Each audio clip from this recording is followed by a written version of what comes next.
gentlemen, welcome to another volume of Samson's World, the podcast.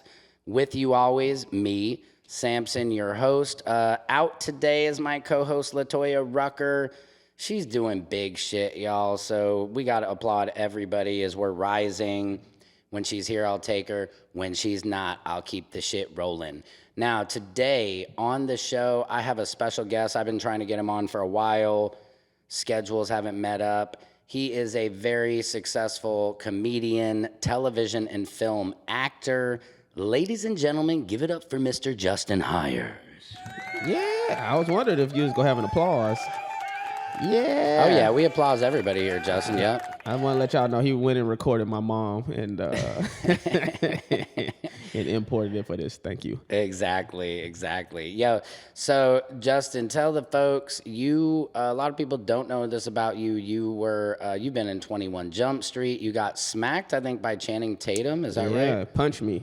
I was the gay black kid to get punched by Channing Tatum. Wow. And hell of a credit here in Hollywood. Of course, That's low-key still my biggest credit. People know me from 21 Jump Street, then MacGyver, and Rush Hour. Isn't that crazy? And so, and like you just said, Justin was in the Rush Hour reboot where he played the Chris Tucker role. And then how many seasons was that? That got canceled during the commercial break. Hilarious. One season. One 13, glorious season. Yeah, 13 episodes. But I remember when you got that, that was tough because, of course, all comedians are jealous anytime another comedian has success.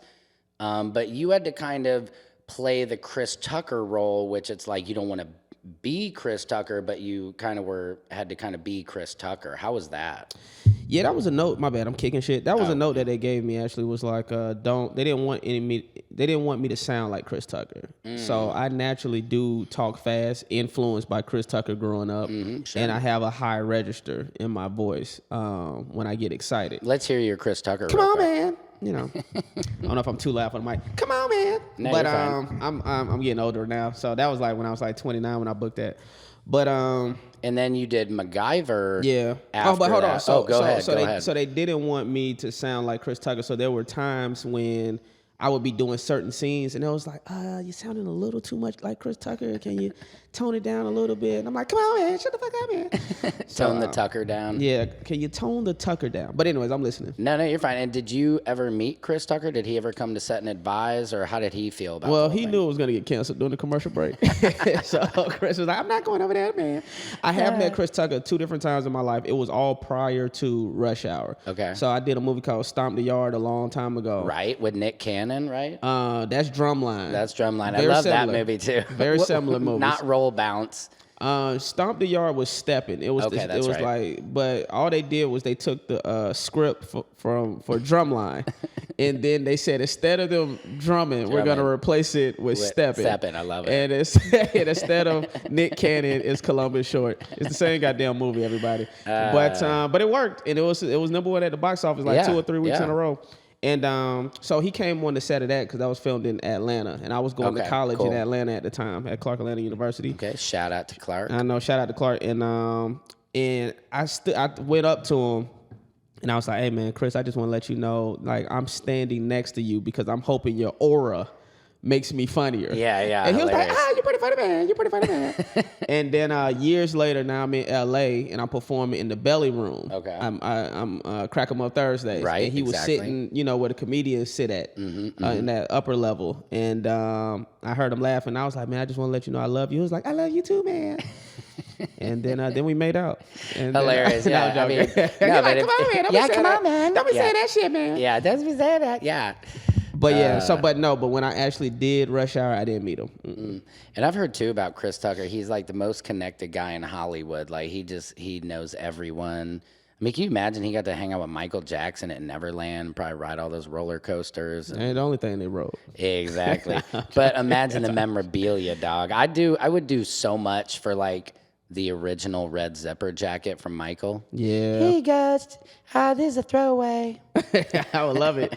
Yeah, man. I'm sure he knows everybody, man. I mean, he's been in the game for a long time. He's been popping since he was like, 21, 22 years old. Yeah, or that's something. so crazy, man. Yeah. We really did grow up on him. I mean, Friday, just all the terminology, everything with the time of like the music coming out was, what a time for comedy. I always say the thing about Chris Tucker, he's one of the few comedians, if not the only comedian, that made it to superstardom without. Oh, that's your dog. I think your dog trying to come in. You want to get your dog? Cookie? Cookie? I think I heard Cookie. I think she's fine. Does she sound like she's in distress? She sounded a little in distress. Almost. No, she sounded like she probably just want to come in. Okay, cool. She'll be. You said she'll be. She like, man, fuck that dog. I was like, fuck that dog. Like, fuck Cookie. Yeah, usually black people are like, yeah, fuck that dog. But you were more concerned than I was. Yeah, black people, we don't care about dogs as much. As we care about dogs, but not as y'all have a different level of care. Exactly. Dogs do not come in the bed. In black families, no, they don't. Stereotypically. No, they don't. No. And we will kick the shit out of a dog. I'm joking, everybody. Don't come for me. How did Justin get canceled? I know. Hey, something, Yeah. I got canceled before. I'll get canceled again. Exactly, man. This is what I was going to say. Chris Tucker. Chris, you see, you hear. It's a boy and girl. Go get your dog. Where is she like, come on, Cookie, I don't got time for this shit. I'm doing the podcast. Go ahead. I'll talk to the people while you're gone. All right, talk to him for a second. Let me check on the dog. He's going to go talk to and I'm going to make my point that you won't hear, but listen, everybody that's paying attention right now. I was going to say Chris Tucker is one of the few comedians, if not the only comedian. Oh, so she's inside the house. She's right down at the bottom of the goddamn stairs. Oh, that's hilarious. So she tripped because she can't come up here. This is she's a spoiled ass dog, man. That's the problem. White people with dogs, y'all spoil your dogs. Spoiled, yeah. The point, Chris Tucker is one of the few comedians, if not the only comedian, that made it to superstardom movie star without having consistent TV presence. Wow, yeah, that's true. That's very true. Yeah, he had nothing built up. Like what you're saying is like commercially, and then you get commercials, and then you book some. And not even only commercials. I mean, like Eddie Murphy had SNL, right? Martin Lawrence had Martin and Def Jam. Yeah, Steve Harvey had the Steve Harvey Show. Said had the Steve Harvey Show. Like Jim Carrey had In Living Color. Seinfeld had Seinfeld. Like everybody kind of had like a consistent presence on TV. But he was the only one that went from, he did his spot on Def Jam. Yep. And then he went to Friday. And then he had a little part in House Party 3. And then he went to Friday. And then he was fucking out of superstardom. Yeah. That's crazy. That's true.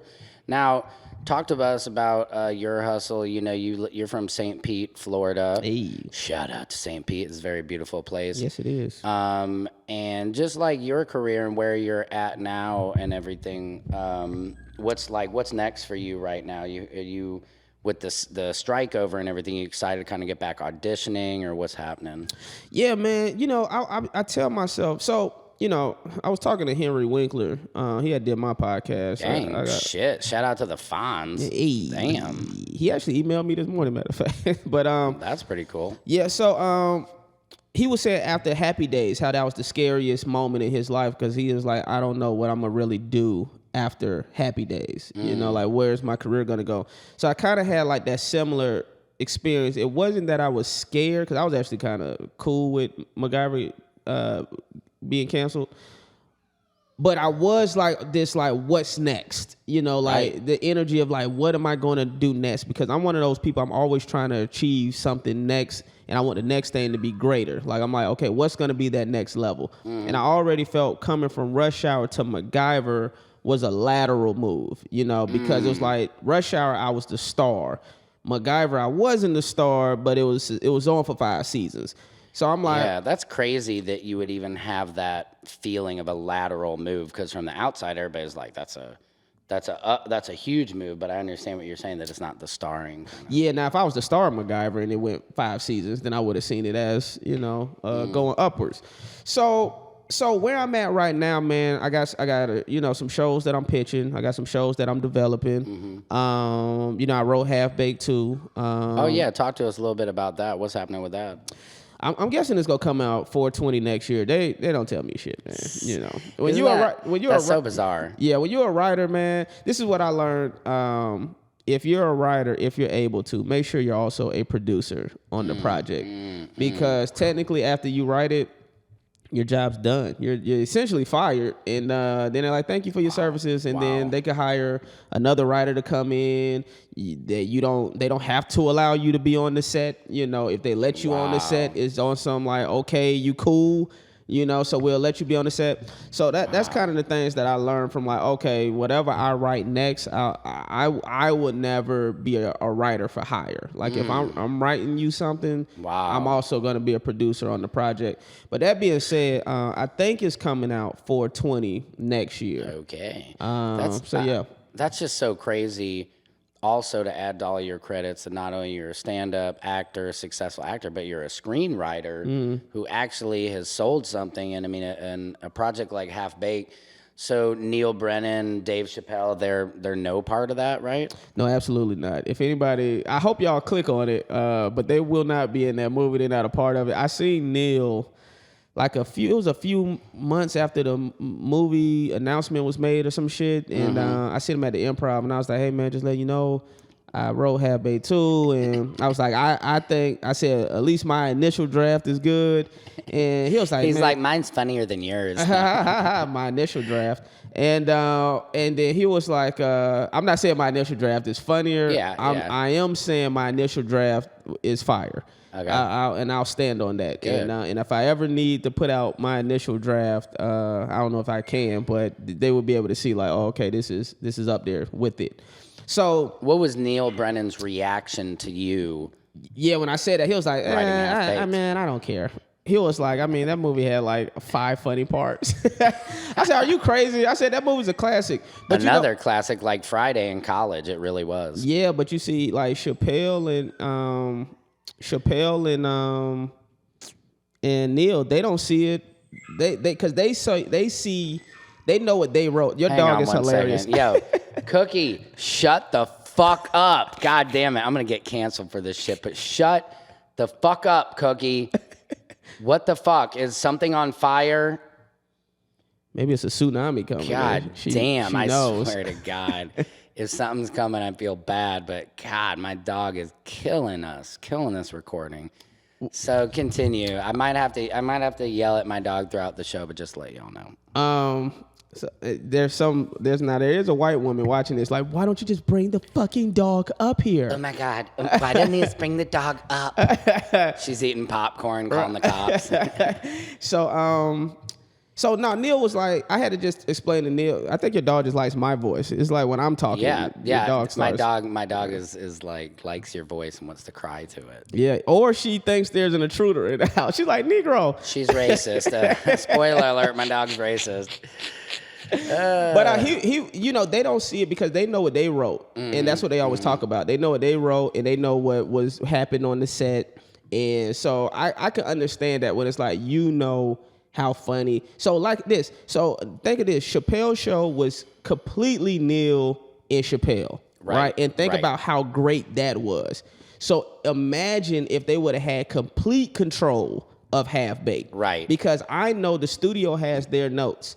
So their notes is always going to be a little different than probably what your original vision is. So they're looking at it through that lens. Like, man, that shit could have been on Chappelle's show level. Right. But it ended up being on just Half Baked level. Right. And it was still hilarious. But I mean, that was a great film. And that shows how fucking brilliant they are. Right. It's like you can only go 75% is funny and it's still hilarious. Still a classic. It's still a classic. Yeah. And that's even, I don't think Dave Chappelle was even smoking weed during that movie, which is pretty crazy too. He started smoking after Half Baked. Oh, really? And I always loved that movie because it made my, name famous. I want to talk to Samson. I want to talk to Samson. Yeah, that was amazing. And your face. Yeah. What a great movie. So, all right, moving along, Justin. What else are we ripping on here? He's like, I said it's 3 credits. Now what? This is what I wanted to ask you. I'm going to help you out. This is what I wanted to ask you. Go ahead. You touring, man. Like, you opening up for Tiffany Haddish. Yep. And you opening up. Who else you opening? I thought I just seen you opening up for somebody else big. I was just opening for Donnell Rawlings. I did a weekend with him. Yeah, I definitely DM'd him. He ignored me. No, Donnell ignores. What you got to know about Donnell, he ignores everybody. So you just got to become comfortable with him ignoring Ignore you. you. You know, Well, somebody's like, hey, I tried to call Donnell. It's like, yeah, you got to text him. Well, he ignored me because I definitely was trying to get some free tickets because I see him and Chappelle go be in Tampa. Hilarious, yeah. And he definitely ignored that. But Well, you got to know who to talk to get the tickets. And usually Donnell can get them, but he's also, he's bigger than that. he's bigger than that, you know. Yeah, I know. This is what I was gonna say. How did you get? That's what I'm about to say. How did you get those gigs? I've just been asking. That's what a lot of people have been asking me, and of course, social media is all about the perception, our image. So I'm really trying to upload a lot of my stand-up clips, any kind of jokes, stuff like that. But also, I've just been asking people I know, can I feature for you? I'll go to Atlanta, do it. I'll, go here. So I did like Joe Torre, Guy Torre, Donnell. I'm doing Tiffany and Little Rel in St. Louis, October 27th. Nice. That show's going to be dope. That's going to be fire. I've just been really asking. I did Michelle Wolf, 2 theater shows with her. She's a beast. And so what, you just DMing them and they're like? DMing these hoes. No, I, like Michelle, I've had a relationship built with her for the past few years to where there ended up being a serendipitous moment where she needed an opener, and it just was like, hey, I can do it if you need somebody. It's like, great, come now. Just really stuff like that. Joe Torre just booked me at his birthday show last night at the Ontario Improv. Nice. And that's like one of the first times I've been booked in a while. So it's interesting. I shouldn't be giving out the secret that I'm just asking to be on people's show. I'm not actually, but then I am being booked. Yeah, but this is what I was going to say. It doesn't matter if you give out that secret, because the bottom line is, if people don't like you, you can ask all you want. Exactly. So it's like they could go DM Tiffany too, or text Tiffany, whoever the fuck. But if they don't fuck with them to that level, they're not going to be on the show. Right. So that just really goes to show how much people fuck with you, the fact that they're putting you on these shows. Yeah, thank you. And I think too, like to what you were saying, it's not a DM, it's like a text. You have to have relationships built. And then I've also had to really start putting in the work stand up, so that way when I do a weekend with Tiffany and kill it, then she doesn't have a problem recommending me to somebody else, you know? So that's I've just seen the difference. I've been putting myself out there a lot more, just because I don't have young kids anymore, so I'm able to make more sacrifices, Yeah, because you was kind of missing. Well, you would like pop up and disappear from the stand-up scene. Yeah, and that's how people view it, is like, oh, what happened to Sam? Or, oh, yeah, and it's just I was raising kids for 10 years, basically. And now I told my wife, I'm like, I got to be a little more selfish. I got to do some of these out-of-town things, or if I don't make a move now, I never will, so... Yeah, that's the worst, right? Like dying with regret or getting older with regret. Yeah. And I mean, the nice thing, at least about stand-up, is we age like a fine wine. Like, you can really just keep getting better and better. But it's still, that time weighs on you. I mean, at least for you, in a sense, you've had such great credits. You've had success. So at the end of the day, you can always have that, in a sense. But we always want more, Yeah, man, I be thinking about that. I mean... it's like I made it, but I didn't make it to the level that I want to make it. And I do think about that. I'm like, there's people that's selling out theaters right now. They still want what I accomplished already. Exactly. Yeah, that's the weird part about this business is, somebody is selling out theaters, which, we would love that. But that guy's trying to get onto a television show, and you've been on countless. And So I have to keep that in perspective. And I mean, honestly, man, I did well with my money when it came to investing. That's the key. And so, I'm technically retired. Like, I don't like. Shout out to retirement. I technically don't have to, but that's without expenses. Meaning, if I didn't live in LA. Like, let's say I just packed up and moved back to Florida because of the real estate investments. Right. I could just live off the real estate, live a very humble life, and go about my business. But only because of the other things that I'm trying to accomplish. Right. It's why I'm still going. But of course. if I didn't want to work, I wouldn't have to. Shout out to not wanting to work. I mean, I don't want to work at all. That's my goal, is to make enough money so I don't have to work, or you work as much as you want to. And talk to us about your real estate investments and all that, because I think that's the thing a lot of comedians, I'll talk about that romance, that, oh, yeah, if you do anything else but comedy, you're selling yourself out and you're not going to make it. And the truth of it is the way to make it is to have other streams of income to support the comedy dream, and so talk to us about your real estate and shit. Yeah, man, no, that's a fact, especially when you're trying to make it. I mean, you got to have some type of supplemental income. I think that's the correct term. But you got to have that. And so that's the good thing about where I'm at right now, where it's like, okay, now I can spend my time doing my podcast during the day. I could spend my time doing stupid reaction videos. I could spend my time writing a script or developing these TV shows, because I don't have to go clock in at a 9 to 5, because I took my MacGyver money and my rush hour money and invested in, multifamily property and property in Atlanta. So, but I learned that it's a dude named Grant Cardone, I believe is his name. He's like that sounds familiar. Like a billionaire real estate investor. Shit, and he's actually on another podcast right now. I don't know if you want me to say other people's podcasts, but yeah, shout it out. I don't care. He's on Hot Boxing. And I feel like Mike Tyson. It's Mike Tyson's podcast. Oh, okay, wow. And but anyways, I seen him talking about real estate because I had just purchased a house in Atlanta, and he was like, "That's a stupid fucking mistake. You don't want a house, man. You want to get more doors. More doors equal because he's right. More doors. I like that. Yeah, because the problem with just say a house, if you get it to rent it out to somebody, if nobody's in that house, you're not making any money. Right. But if you have a multifamily property, let's say you have 10 units. Yeah, people go come and go, but if you still have at least 9 tenants or 8 tenants, you'll still be making the mortgage. Yeah, you'll still be making a mortgage, and you should be making a profit. Wow, how many units you got on that?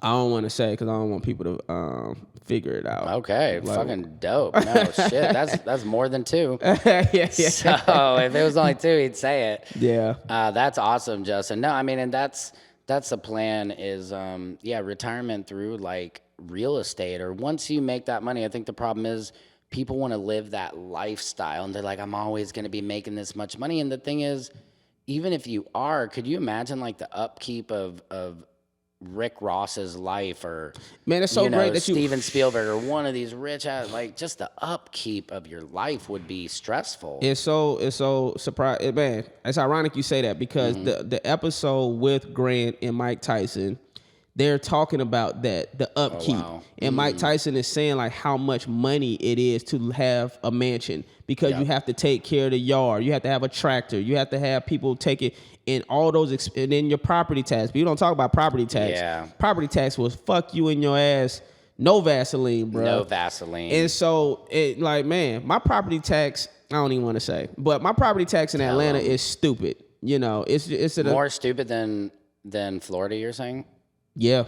Wow. Okay. My property tax in Atlanta is more than my property tax in Florida. So those are 2 states I'm in. Mine here is about $14,000. Yeah. Well, but it's not terrible. Well, shit. No, I don't know what's good or bad, really. It's all bullshit. Right. Your property tax for here, where we're at, that makes sense. Right. But for where I'm at in Florida, it doesn't make sense. Got it. My property in Atlanta is starting to make sense because it is in the heart of Atlanta, and they built up literally a fucking community around. Like when I got that house, it was only like 4 houses on that block. Wow, that's how you do it. New house, and I had no clue they planned on building. It was like forest and shit everywhere. Every time I came back to Atlanta, right, less trees. Man, I'm talking about apartment complexes, townhouses, other houses, all the houses like 300, 400. I'm about 3,000 to 4,000 square foot, 5,000 square foot houses, all in the area. And so that's what's causing the property tax to keep going up. Which is good. I mean, like you said, the more it goes up, the more the value of your home goes up. So that's what you want, Yeah, man. Yeah. So, but it's definitely a good investment. So I definitely recommend that for anybody when you get some money. And then they say too, which people don't know, it's like, instead of getting a home, go get a multifamily property, and then if you're able to, stay in one of the units. Stay in one of the units. Live in it. And then your tenants are going to be paying your fucking living expenses. Exactly. For you watch people, you can sit there just drinking and smoking all day while people pay your rent. Yeah, you could, man. You know, so that's goals. So that's kind of what I'm on, man. So even whatever the next big piece of money that I get, it'll be invested in another property. That's beautiful, man. So what have you been auditioning lately? Has there been any like close calls for some stuff that you can talk about at all, or? Well, not really, because you know that strike. Right. Now, what's up with the strike? Because the strike is over, but I still go by and see people striking. Is it just white people love to strike, or what is it? Well, white people love to hold signs. Don't they love to? I make a joke. I make a joke, and white people hate me for this, but white people love to act like any striking or going to a Black Lives Matter march is equal to like Martin Luther King. Right. You know, but if you notice, Martin Luther King never got to bring his babies in a stroller with a cute little sweater that, you know, says, you know, I will be free at last, you know? Right. Like that baby would have got water hose. Yeah, right. Water hose. They're not choosing strike outfits. And Martin Luther King was like, should we stop by Starbucks on the way? It's cold, right? We'll want a coffee to carry, right? It's like, you know, so protesting, like, so these writers, you know, people hate me for it, but some of them are acting like when I walk by and they got their fist in the air, Martha, who writes for the Family Guy, or like, yeah, I'm just like, come on here. So it was two strikes going on, and one is still happening technically. Oh, which one is still happening? So the actor strike is the one that's still technically going on. It. So the WGA, the writer strike, has ended. But technically, the actors union is still striking. Okay, that's why shit was so much more dramatic. All the actors out there acting. Right, yeah, that's a fact. I mean, a lot of actors was going out there for networking. They told me that. They was like, it's a great networking thing. So. Right, I did stand up at one of those things outside. It was so hard, but I was like, hire me, please. I know, please right? Hire me, bitch. Aren't I funny? Aren't I funny? Yeah, I said all of that to say, so one of the shows I'm developing, I was able to, send off the revisions off to the producer. Okay, cool. The production company, but as an actor, there's still no auditions or anything. So, that's been since like, 5 months? Yeah. What about you producing like an independent film or something? Since you have those credits as something like a vehicle for you to star in, do you ever think about doing something like that? Yeah, man. And it really comes to, I've written some scripts. Some has gotten close to get made that I was supposed to star in. Like I wrote a homecoming movie about homecoming at a HBCU, cool. And 50 Cent was attached as executive producer, and that shit fell through. And then another company was on board for that movie, and that fell through. Then I wrote another script that I could potentially star in, and some people wanted to option it. It didn't happen. So I said all that to say I'm at a point now where here's where I'm at. When it comes to acting, I feel like, or independent filmmaking, I feel like I would just have to raise the money myself. Like shoot something that's kind of self-contained, not a lot of locations, on some like Friday type shit, and shoot it, get some people together to give me some financing and go shoot it myself. That's what I'm talking about. So that's most likely the route that I would have to go when it comes to like comedy and shit like that. That's the reason why I started posting these reaction videos, and I'm finna start posting clips. And I got my special that I'm about to do that I'm about to put on YouTube. Tell us about that. Yeah, it's called Little Man Big City, and I shot it in New York in 4 different comedy clubs. And so it's cool kind of how it's pieced together.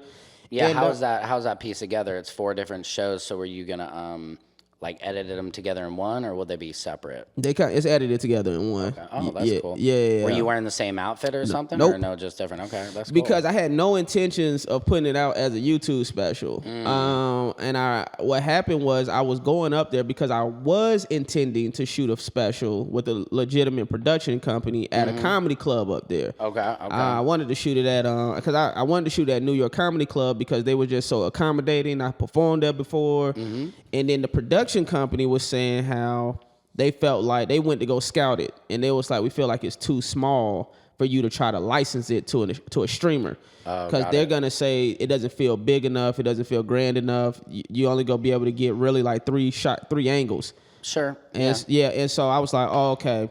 So, but my manager was like, well, go up there and just double check that you feel the same way the production company feel. And so I went up there and I had like 6 shows booked at like 5 different clubs. Oh, okay. And my homeboy was with me, and my homeboy Lee, and That's what I'm saying. he Shout was out. he was shooting on his camera, and there was the house camera from the comedy club. And I was having these good sets, and I was having these certain like really cool moments, and I was like, man, I just got to put this shit out as a YouTube special at least. Yeah, and that's great. Yeah, and so I took all the footage and I edited it together. I did the editing and just put it together, and so yeah, I'm gonna put that out. So I said all that to say, I'm putting that out. I'm gonna chop up the clips, put it out. Hopefully, a few clips do well for me. Because the goal is for me to build my fan base. So even though there's a lot of people that's selling out theaters and they trying to get on TV, I'm trying to get to the point where I'm selling out theaters, and have a legitimate fan base. Yeah. Because from the acting, I realized I'm at my happiest when I'm on stage. Yeah. I like the acting, but I like, you know when I really love acting? When they say cut in between takes. When I get a check. And when I get a check. Yeah. When I get a check and when I get to talk shit with the other actors in between takes, that's when I'm really having fun. Yeah. Well, I think you brought up a real interesting point about the production company goes out and they're like, yeah, we don't think this is going to work, you know. And then you go there with your friend and he's got a camera.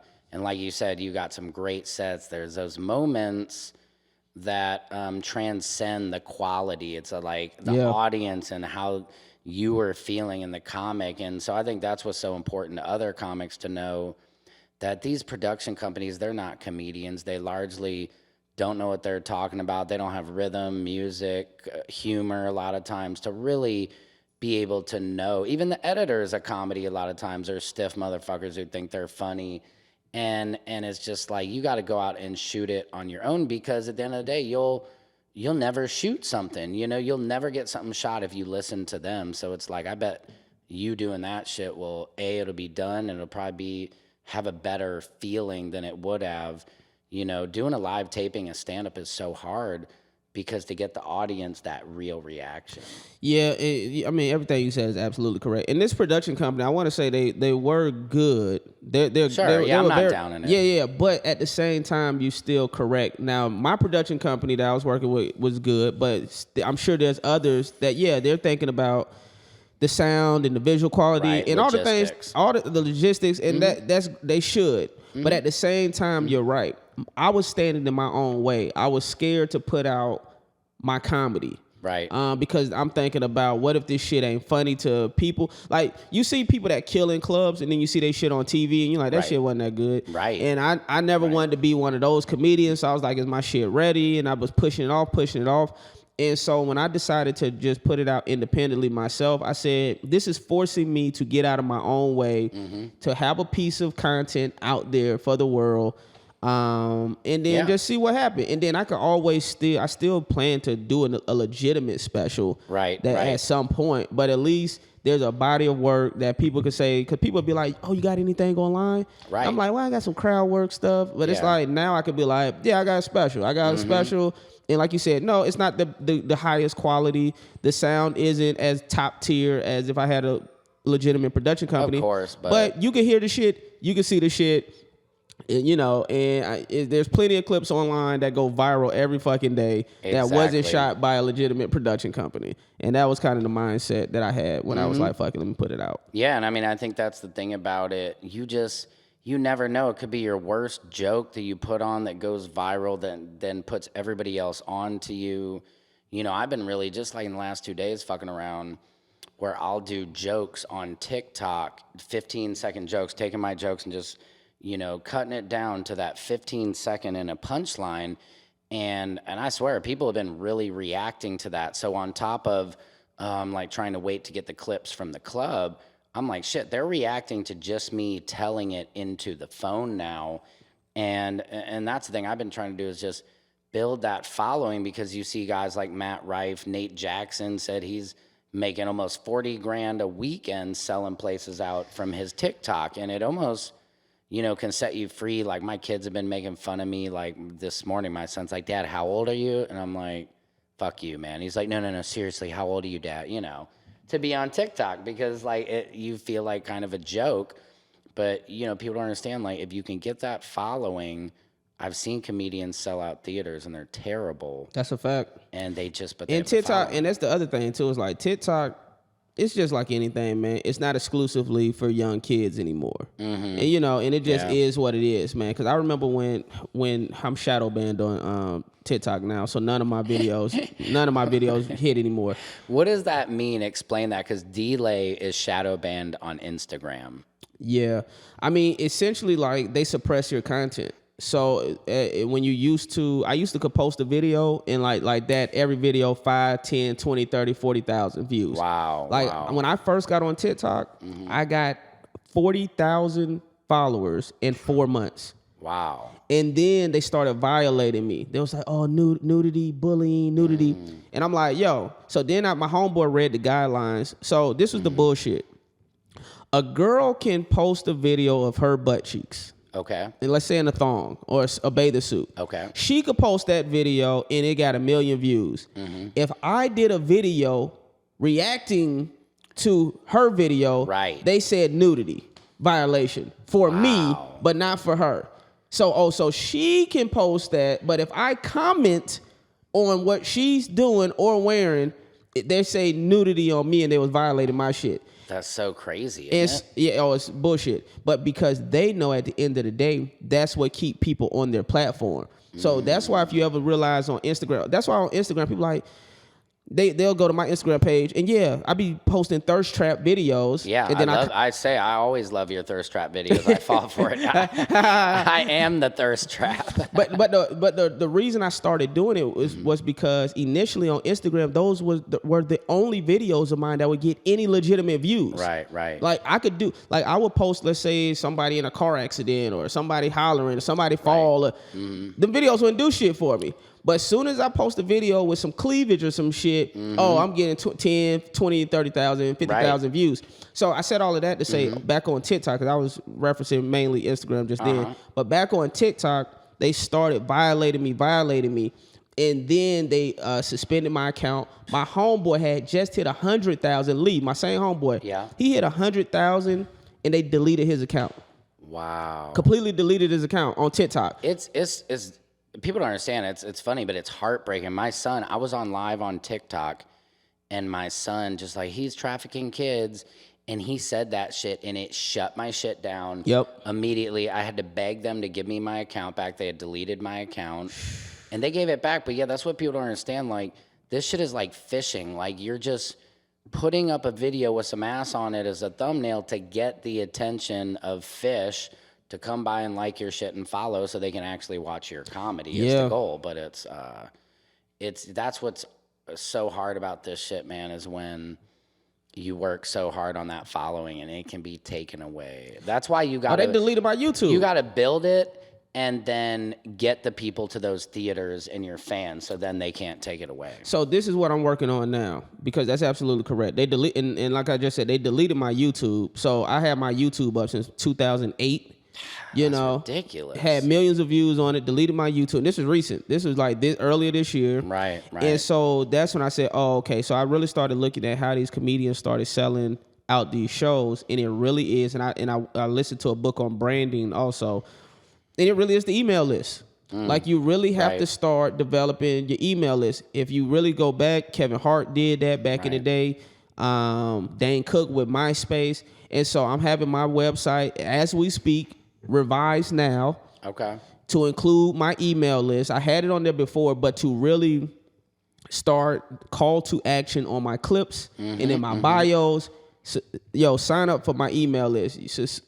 Submit your email. Like, just really start saying that, so you can let people know, so I can let you know when I'm in your city. Because people are like, when you coming to my city? Because if they think your clips are funny, you saying funny shit, well then, if you come perform in my city, I want to come check you out live. Right. And so that's what I'm kind of actively doing. And I said all of that about the email list because it's now, they can't take away your email list. Exactly. They could take away the platform. They could take away the TikTok and the Instagram and Facebook and YouTube. But as long as you have those emails stored in your engine or whatever the fuck, you can always still do an email blast. That's very true. And what's crazy about you telling this story is, like, it's hard enough as a content creator, comedian, all the above, to get our shit out. But then when they can just take it all away from you for nothing, Yeah. it's really frustrating to keep going. It's hard enough to keep going. Like I said, my kids, everybody's hating on me. Why are you on this shit? But you actually had a genuine, real successful following into, and I know like Lil Duval's had his shit robbed from him, and it's Yeah. people don't understand for content creators, like it's so hard because they can just shut you down. So yeah, the email list is really, that's the base, back to the dinosaur shit, because they, you have to have foolproof ways to protect your following nowadays. Yeah. Yeah. But this has been dope, Justin. I want to do my little last thing. I want to have you call somebody, tell them you're in jail, and see who will bail you out. Okay. Who do you think you call? You can give me the number on my phone. I'll call from my number, and we're just gonna. I have no. You would have to. I ain't calling nobody. Who would I call? I don't know. mean, Maybe fucking. That's what I mean. Maybe I'm fucking. So figure out who is, and then you can dial it on my phone, and then we're gonna call them. Who would and I then call? You pray 'em. This is what I make all my guests do. It's the best thing ever. Who would I call? I really want to call. You know who I fucking hate? Didn't we? What about Justin Mitchell? He's so fucking. Oh, see, I was We gonna might call have called somebody him random. when Deshaun was on. So yeah, call somebody random. Let's do it. I wanted to call Jiffy Lube. Okay, that's pretty cool. We can also prank a business is fun too. Yeah, cause So here, you got to just dial it on my phone. you Do don't. you What just you have do? the What, Jiffy Lube number? I just looked it up. Okay. You don't fuck. You don't like block your number. Nah, I don't really care, man. I'm not scared at all. That's hilarious. When you're white, you're not scared to prank call anymore. Oh, well, there you have it. You need to plug it in. No, we're Bluetooth, baby. So we're live. So go ahead. That's fire. Okay. Oh, should I be holding it? Or no, Is I don't Jiffy need to. Lube? Ask them till you need an oil change in your ass, or you got something stuck in your ass. Do they help that? If Maybe. they pick up. I don't know if Jiffy Lube picks up during the day.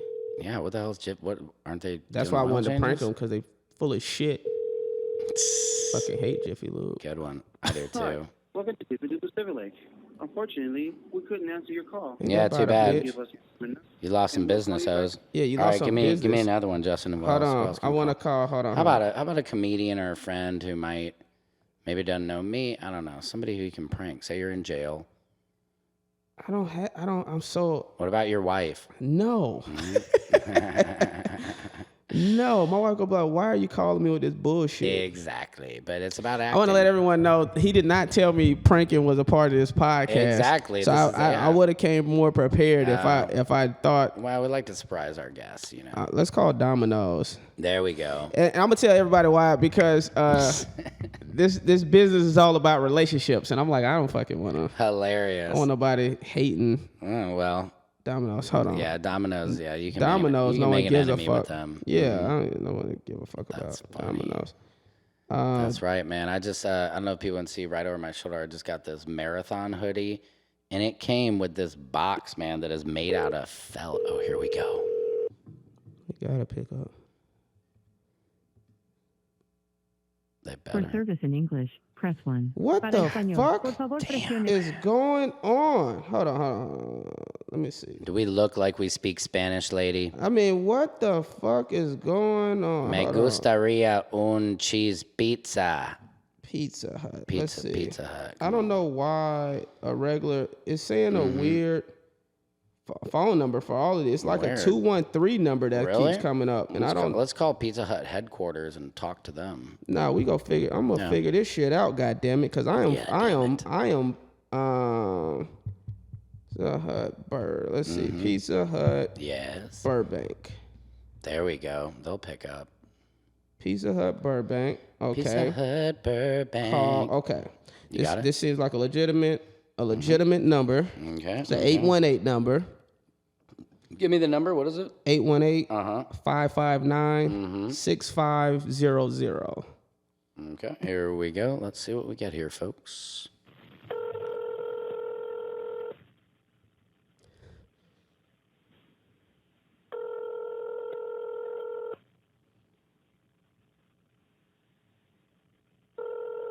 This is why all these establishments. Yeah, man. Go solo with Pizza Hut's new melts.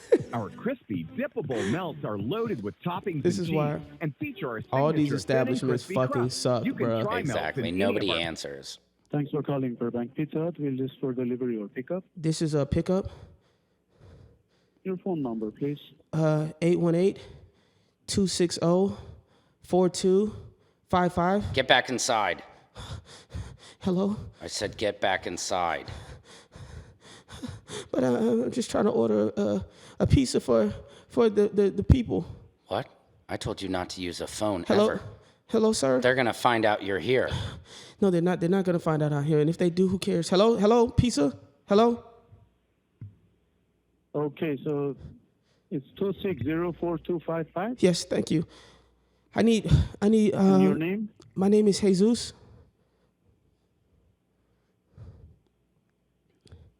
Okay. Okay. What would you like to Jesus, order? Jesus, get back in here. Get back in Just the let me- cage. just let me- Get back in the cage. I told you no pizza. I'm not eating your ass anymore. Eat my ass, Jose. No more pizza until you eat ass. Get back in the cage. I'm no longer eating your ass. You told me to eat your ass, and I refuse to do it any longer. Get back in the cage, Jose. Hello, excuse me. I'm ready to order, sir. Hello? Okay. Yes, can I get a large pepperoni pizza? And if you have any women... I told you there is no sausage in this house except my sausage, I'm Jose. tired of sucking your cock. Every fucking day you make me wake up and you make me suck your dick. And I am back. so tired of it. Guys, this was another excellent volume of Samson's World. I got to thank my guest, Mr. Justin Hires. Justin, tell them where they can find you online, please. At Justin Hires, man. JUSTIN HIRES, like tires, but with the H Hires, Justin Hires. My comedy special, Little Man, Big City, dropping on Halloween, October 31st on YouTube. Oh, that's dope. Okay. Yeah, That's man, dope. on my YouTube, Justin Hires TV. And yeah, Half Bay 2 next year, and be on the lookout. Awesome, man. Those pizzas will probably be here pretty soon, guys. My name is Samson Krupin. Please subscribe to my YouTube channel. It's at Samson Krupin on everything. And man, this was an excellent volume of Samson's World. Thank you to Justin Hires, and we will see you next time. Holla. Peace.